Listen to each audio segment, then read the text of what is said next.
We begin Book 2 with Satan sitting on the throne in Pandemonium.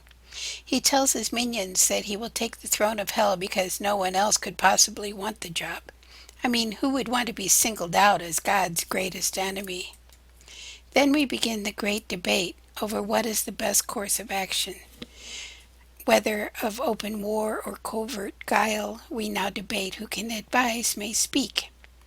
So we have four main views on the subject. First, we have Moloch, and he's the first one to speak. He urges open war against heaven, saying, "What can be worse than to dwell here, driven out from bliss, condemned in this abhorred place, our deep to utter woe?" He certainly doesn't want to stay in hell for all eternity. He'd rather try war against God. If he ended up getting killed, it would be better than staying here. Belial, on the other hand, argues against any sort of action against heaven. Quote, "Our purer essence then will overcome their noxious vapor, or inured, not feel, or changed at length, and to the place conformed in temper and in nature will receive familiar the fierce heat, and void the pain. This horror will grow mild, this darkness light." He's saying that God would surely kill them in an all-out war, and that any sort of life is better than death. After all, if God knows everything, how could they possibly fight him? He urges his comrades to think of hell as a refuge, telling them that eventually they will get used to it and call it home. Mammon agrees with Belial that they shouldn't wage war on God. He wonders what life would be like if they went back to heaven anyway. He says that even if God would forgive them, how could they be in heaven and have to worship him who they hate? He asks what heaven has that they don't have here in hell anyway, and suggests that they will adjust and can have freedom in hell that they'd never have in heaven. He says to forget about war and revenge, quote, "but rather seek our own good from ourselves, and from our own live to ourselves, though in this vast recess, free and to none accountable, preferring hard liberty before the easy yoke of servile pomp." This speech is well received by the assembled hordes, and seems to be the way that most of them are leaning.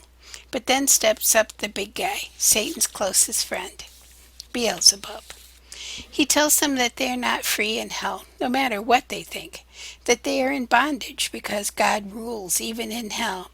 He agrees with the others that they can't beat God, but they might be able to get back at him another way. Quote, "either with hellfire to waste his whole creation, or possess all as our own, and drive as we were driven the puny inhabitants, or if not drive, seduce them to our party, that their God may prove their foe with repenting hand, abolish his own works." So they will attack mankind, God's creation, and get at him through them. This is actually Satan's plan, and Beelzebub is just a mouthpiece. Satan pretends that this is the first time that he's heard this plan, and wonders out loud who they could send to corrupt mankind. I can hear him in this voice, like, "But first, whom shall we send in search of this new world? Whom shall we find sufficient? Who shall tempt tempt with wandering feet the dark unbottomed infinite abyss?" And of course, he knows that he's going to be the one to go, but he doesn't want to seem too eager. In the end, Satan volunteers to go in search of the earth and man. So, while he's away, the others find various ways to occupy their time. Some play war games, some sing, some actually debate philosophy, and their debate centers upon free will versus predestination, which brings up a great question. Did Satan have free will, or was he simply carrying out his destiny? I mean, if God is all-knowing, wouldn't he have known that Satan would rebel against him? In fact, would God benefit from Satan's rebellion? Would that make Satan and his minions merely pawns in God's plan then? These are some really important questions. So while this group debates predestination versus free will, others actually explore hell. And they find four rivers that end in the burning lake that we first encounter them in. And the four rivers are the river Styx, which if you drink from it, it will cause you to hate people.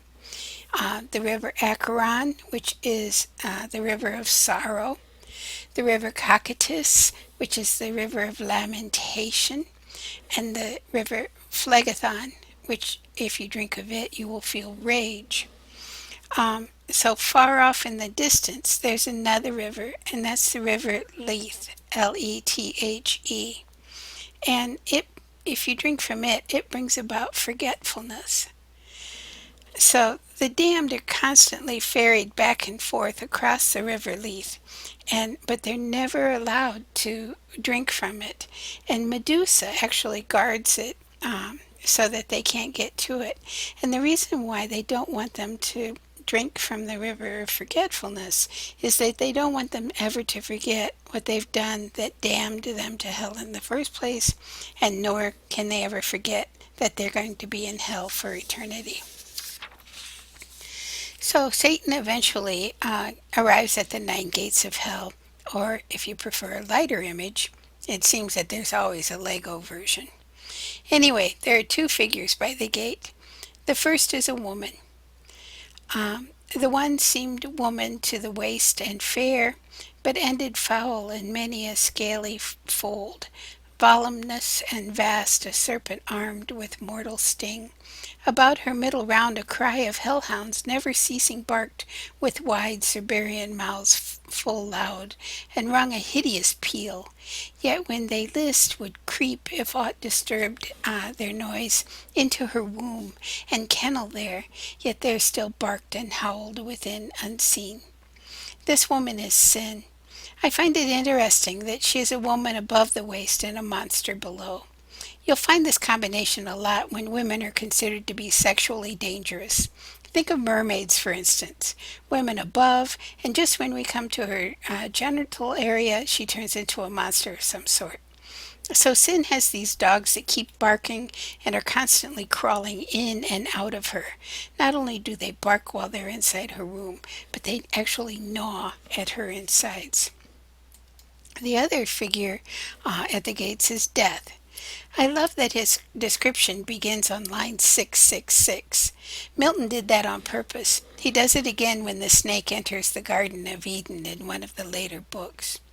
But we describe death this way. The other shape, if shape it might be called, that shape had none, distinguishable in member, joint, or limb.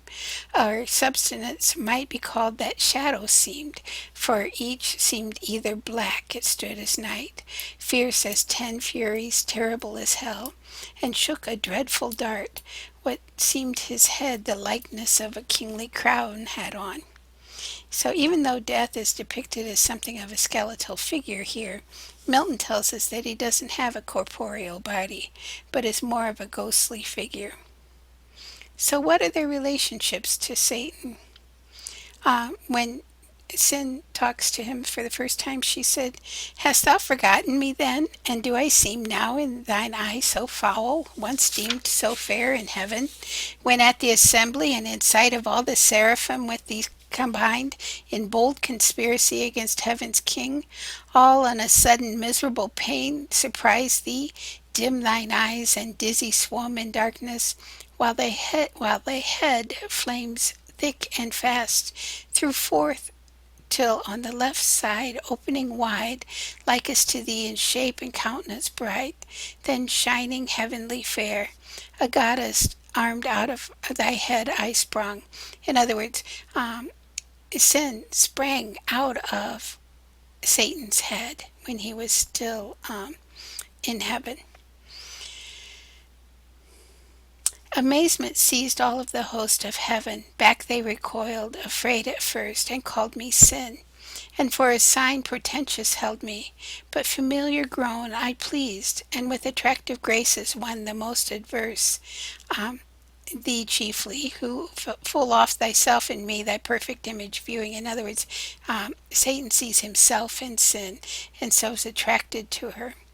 Becamest enamored, and such joy thou tookest with me in secret that my womb conceived a growing burden. In other words, he has sex with her, and she becomes pregnant. So Satan gave birth to Sin, with her coming out of his head, and then he has sex with her and made her pregnant. So eventually sin herself gives birth. Pensive here I sat, alone but long I sat not, till my womb, pregnant by thee, and now excessive groan, prodigious motion felt, and rueful throes, so she starts labor. At last this odious offspring whom you seest, thine own begotten, breaking violent away, tore through my entrails, that with fear and pain distorted, all my nether shape thus grew transformed.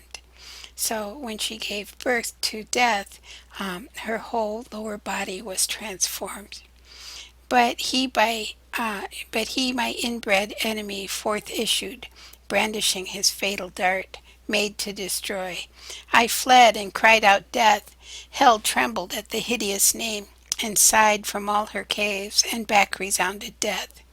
I fled, but he pursued, the more it seemed inflamed with lust than rage, and swifter far me overtook his mother, all dismayed. This dismayed right here is actually a pun in that it's like dismayed as in sad, dismayed, but also dismayed as no taking away her maidenhead. So he raped her. And in embraces forcible and foul, engendering with me of that rape begot these yelling monsters that with ceaseless cry uh, are always at her.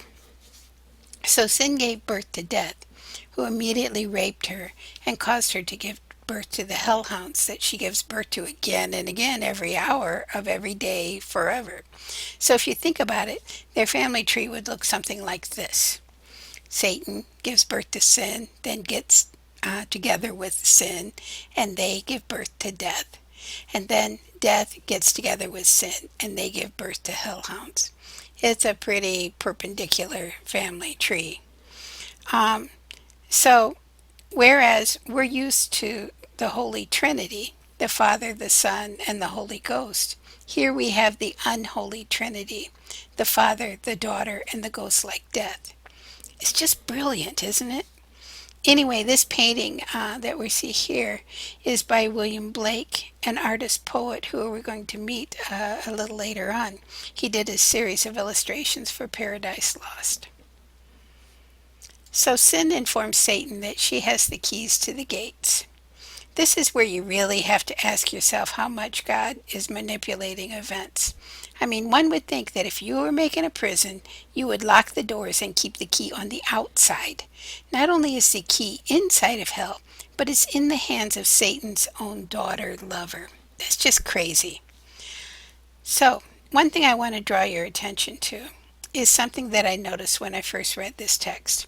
It made me really think about Milton thinking of Satan and the fallen angels as something of a comitatus community.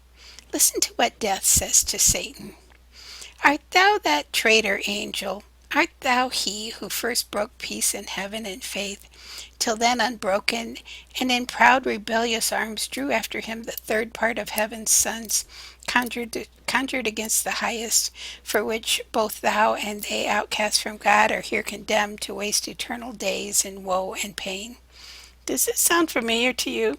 Can you hear Unferth saying, are you that Beowulf who had the swimming match with Brecca? This is a clear example of fluting, just like we read in Beowulf. I often wonder if Milton used Beowulf as one of his inspirations for his texts. So anyway, Satan opens up the gates of hell and goes in search of the world of men.